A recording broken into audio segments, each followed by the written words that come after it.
morning everyone, welcome back to my allotment diaries. My name is Emma, these are the allotment diaries. I'd love for you to hit subscribe on my YouTube channel so you can follow my allotment growing journey here in South London. I have two allotment plots. I've had this one for about 5 years and the one behind is new. It's just celebrated its 1 year anniversary, so I've only had it for 1 year, and I have managed to grow quite well this year despite having a very bad growing year weather-wise and just lots of problems. I think we've all experienced that this year, to be fair. So I think I've done all right. So if this sounds like a channel for you, hit subscribe and you won't miss any of my videos. Have a little bit of exciting news for you this morning. The planner has arrived. So every year, if you don't know, I release an allotment planner, and it's supposed to help us all planning our allotment, keeping on top of it, keeping motivated and just tracking what we're doing. And this is 2025's allotment garden planner. This is my copy, so it's got the strip across it saying not for resale all around it, but yours won't have that.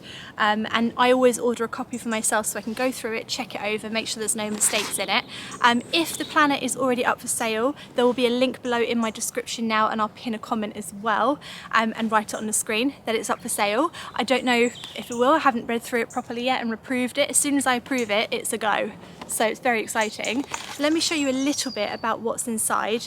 This is a completely self-published planner. I have designed all of it myself and I published it through the self-publishing thing that you can do on Amazon. So this is the quality of it. I'm physically showing you because Amazon doesn't let me put up loads of pictures of it and stuff, which is a bit of a shame really. So this is the quality. It's like a notebook and it's shiny on the front, but it is like a notebook kind of quality. I prefer writing in a notebook type quality. Let me show you inside. So inside the planner you have you can write who it belongs to. I say a little bit about your 2025 growing year, and then we've got some allotment goals that you can fill out, things you want to grow, things you'd like to achieve. We have got some gridded paper. Now a lot of you said last year you wanted more gridded paper, so I put even more gridded paper in here this year to design your plot layout. Then we've got this bit, and I've got a little bit how to use these pages, but basically this is for succession growing, though I haven't called it that because I want to make things very simple and sort of in layman's terms. So what you do is you design your allotment on the gridded paper, and then you label all of your growing areas or beds, and you put the number down there at the bed, and you just simply write the first crop you're going to put in, when you need to sow it, when you need to harvest it, the second crop that's going to go in that bed, and when you need to sow it and when you'll be able to harvest it. And it should just help with the succession growing of your allotment plot. Succession growing is just something that I personally struggle with every single year. So once a crop is finished, knowing what to put in it next, and that's why I've designed those pages, just to help myself out and hopefully help some of you out as well. So then we have seeds you already have that you can write down the names of the seeds you've already got and whether it's a full pack or whether you are running low, so that you know what you've actually got in your stocks already. And then obviously I've got 2 pages of those, and then seeds that you're going to buy this year, seeds to sow in 2025 by month, and then we get into the months. So this is January, and you've got some suggested jobs here to do in January, with room to add your own as well. Seeds to sow in January, and then this is the other change I've made to the planner. So instead of doing the boxes of weekly tasks to do, I've just put in some pages for you to do some weekly notes. See, I didn't really like the weekly boxes. I didn't think they were very sort of a good use of the space in the planner, and a lot of you agreed with me as well. I also didn't like planning things by day, because if I missed that day, it made me feel like I was falling behind on what I wanted to do.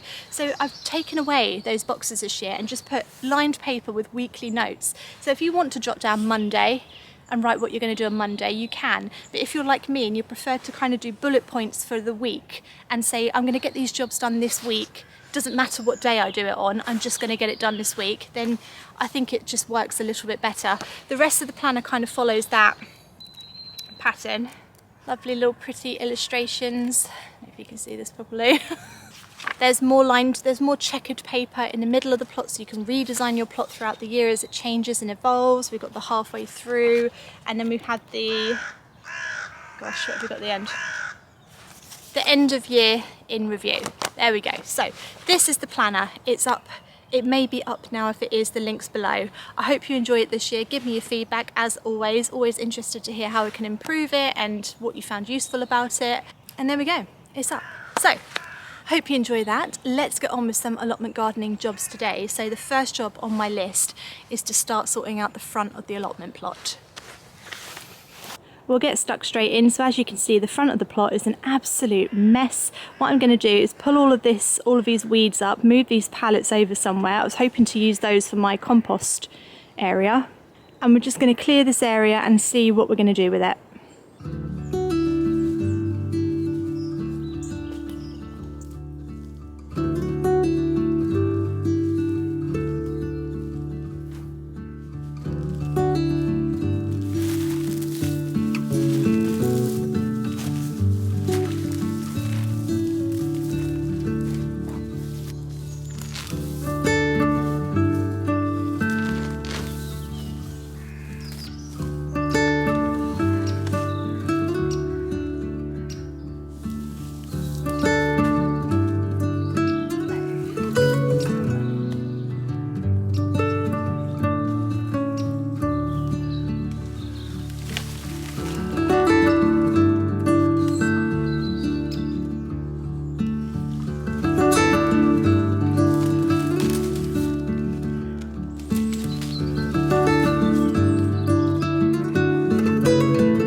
That's not bad, I don't think. That's not a bad day's work. So we cleared most of it. I don't think I can physically do any more. I tell you what, that is a job and a half, that is. That is a job and a half. I got stung by a wasp on my lower leg the other day. I was walking to pick my son up from school and it just got me on the lower leg. I tell you what, my leg is absolutely killing me. It's like my whole leg feels really stiff. And that's my excuse today. But I think it's looking better. I really need to think of something to do with this area here. When all this here is all like weedy and all grows up like this high and stuff, slugs and snails love to hide in it. And unfortunately, that's where I put my brassicas, right next to it. So essentially what I've made is a slug and snail hotel, and then that's their buffet breakfast in the morning. So they sleep there, wake up, slither to there, eat all they can and go back to bed. But no more, no more.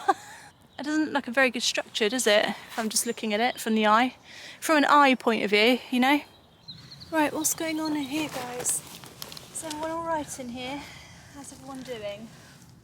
Can I join the party for a minute, guys? Can I? Oh dear. So many caterpillars. How did you all get in? Well, this is what we mean by caterpillar damage. You see them? There they are. There's the little buggers. They've eaten this entire brassica plant. That's why we do not want caterpillars. So what I'm actually going to do is take that plant out. Right, we shall very quickly rectify the problem by removing the problem. Out. You're out, mate. Right, no more caterpillars, please.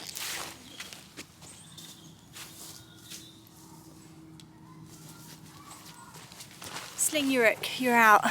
I think the conclusion of the year is that brassicas just do not work here. I'm going to put something else in next year. Probably broad beans. I think they'd work. I'm still confident with broad beans. What's it doing? Oh, stay like that. Stay. See if I can.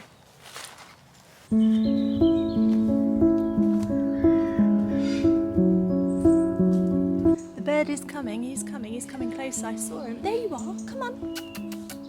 Coming in. Einstein.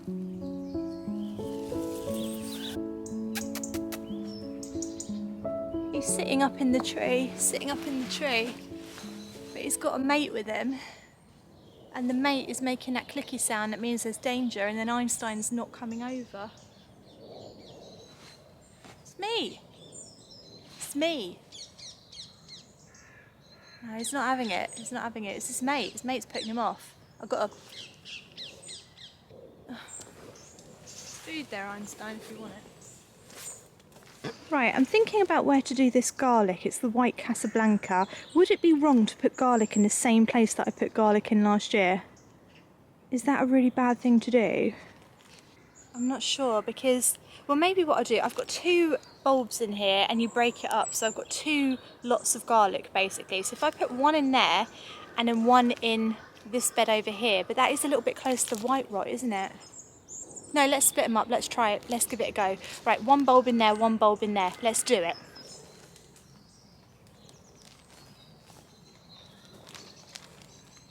Right, the only reason I'm topping this bed up again with a little bit of multi-purpose compost is because Onion and garlic, what is wrong with me? Why can't I say that? Onion and garlic does not like to sit in boggy conditions. It will just die or rot. So I want to keep topping it up and make sure, you know. Half bag in here.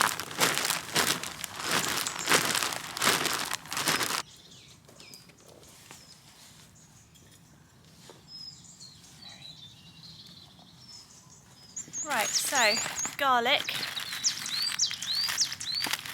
We take our bulb like this, and then what we do is we break it up.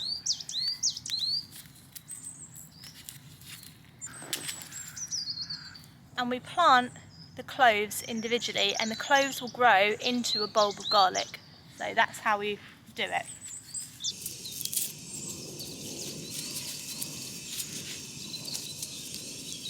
And then I believe it is the same way that we plant onion, in that we just sort of push it in. Like that.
Right, I came down here to trim a lot of the perennials, and particularly the lavender. It's the time of year where you should really be trimming your lavender back and getting all the flowers trimmed back, but this one doesn't seem to need it. Oh, it smells absolutely gorgeous. It just smells lovely, but it doesn't need trimming. I think the other ones will. Right, this perennial does. Can you see this perennial? Or is it like invisible? I think you can see it, so I'm just going to trim dead flowers off. Oh my gosh, is that parakeet? What do you want?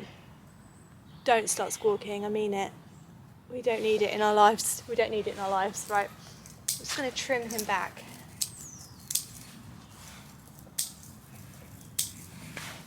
You can go into a nice winter hibernation.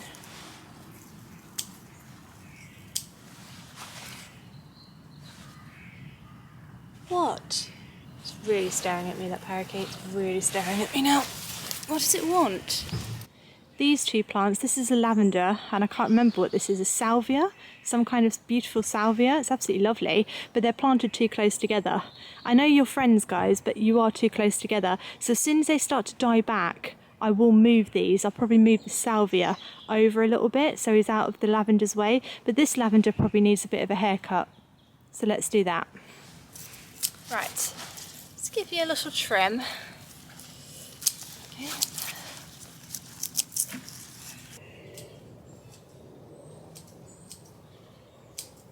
That's alright, you just move over there a little bit. That's it, lovely, perfect.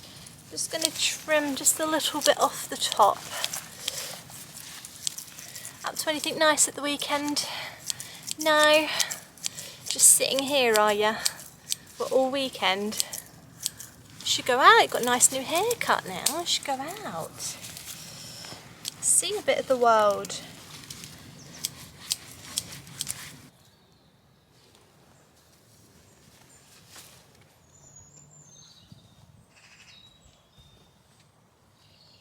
Right, well, I'm going to be off home now. I hope you've enjoyed my little vlog today on this Monday. Hope it's cheered you up a little bit.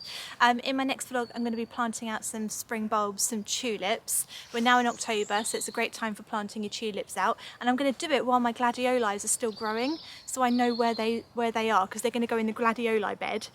So while I know where everything still is and the dahlia bulbs are and stuff, I'm going to put the tulips around them. That's the plan anyway.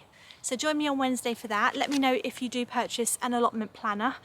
If they are up and available, the link will be below and I'll let you know. If not, just keep a lookout. I'll probably put it on the community tab and let you know when you can purchase one. Anyway, I will see you again on Wednesday. Have a lovely gardening week, everyone. Thanks for watching. Bye.